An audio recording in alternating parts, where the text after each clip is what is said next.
Hey guys, welcome back to Cherry Hill Farm. I know it's been a while, so let's get right to it. Today we are going to turn some land that was in squash this summer, and we're going to disc it down, lay plastic, and get ready to plant strawberries hopefully next weekend.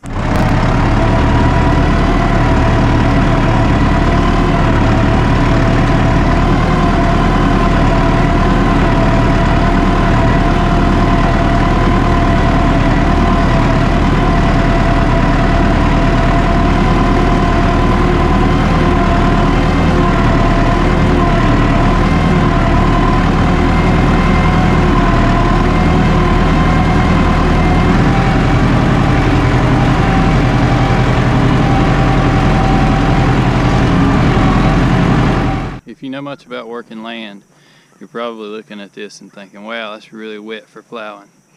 And all the old farmers that I always talk to, that stop and talk to me, say the same thing.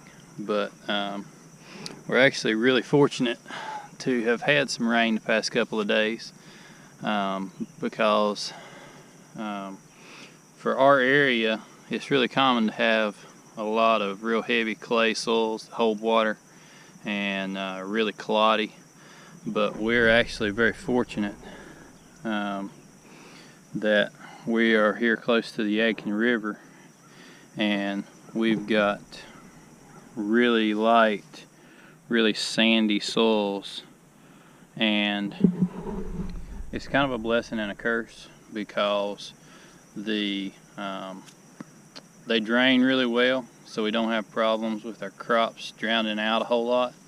But they also, the other side of that is they don't hold water. So in order to lay plastic and do a good job of it, you need plenty of moisture in the soil for it to stick together when it comes through the bedder before the plastic is stretched over it.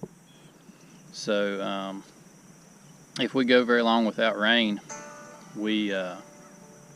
our soil just gets so dry that it won't stick together, and we can't hardly make good plastic beds. So just hang with me and you'll see how much better it makes it having some good moisture in the soil.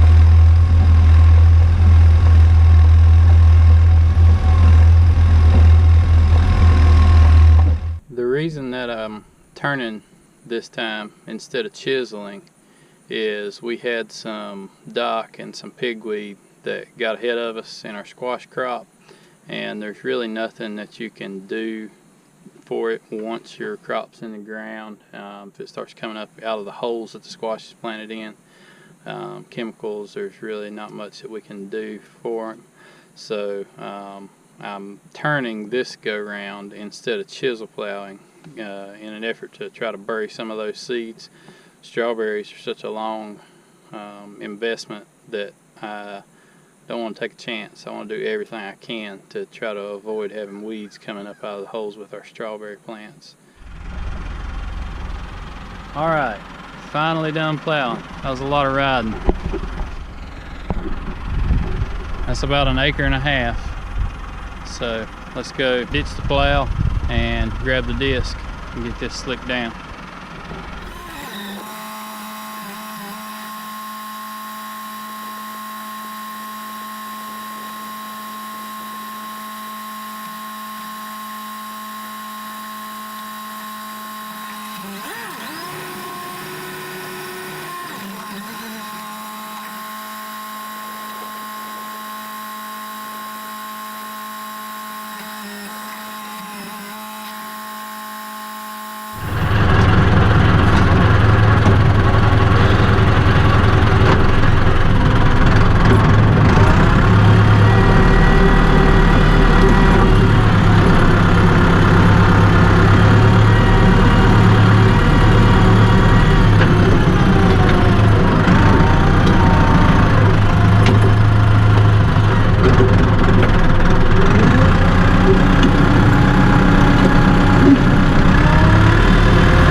go spread some fertilize.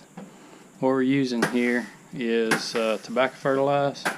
It's 8-16-24, and the main reason I use it is because that's what I was told to use when I first started growing strawberries. The way they explained it to me, it's ammoniated, and the source of the nitrogen in this tobacco fertilizer is supposed to not let our strawberries retain as much moisture.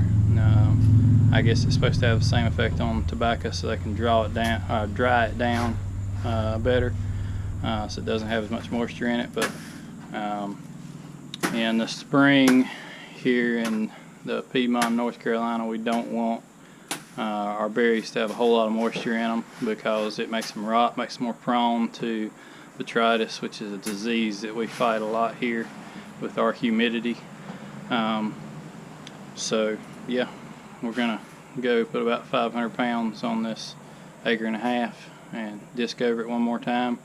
We'll be ready to lay plastic.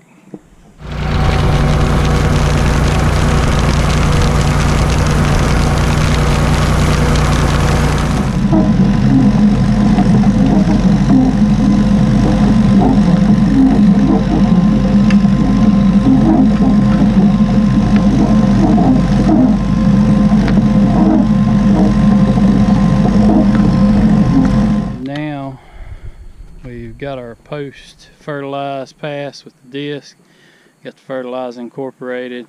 The problem, if you don't incorporate it into the soil a little bit, you've just got a blanket of fertilizer laying on top.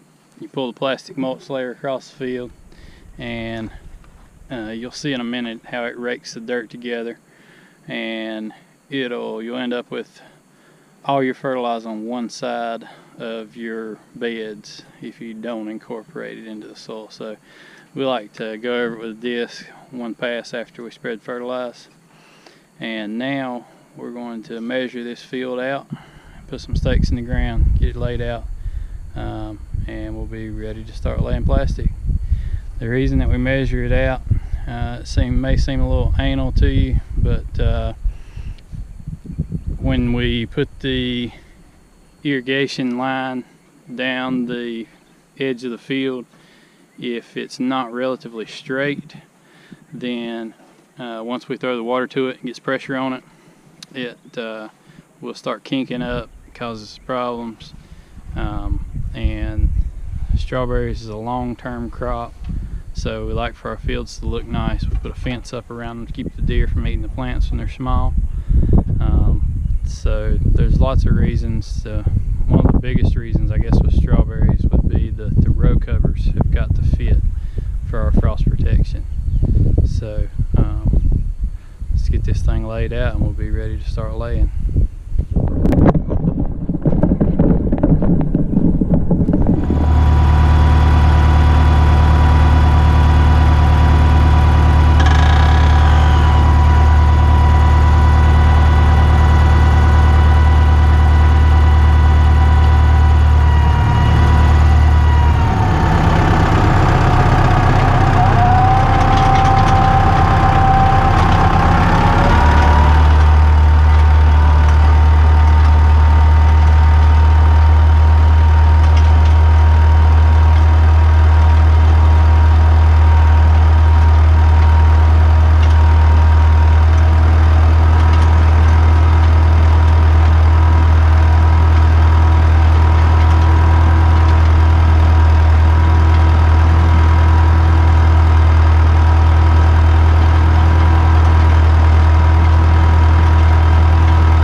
got finished up. We've got about 9,000 feet of plastic out here.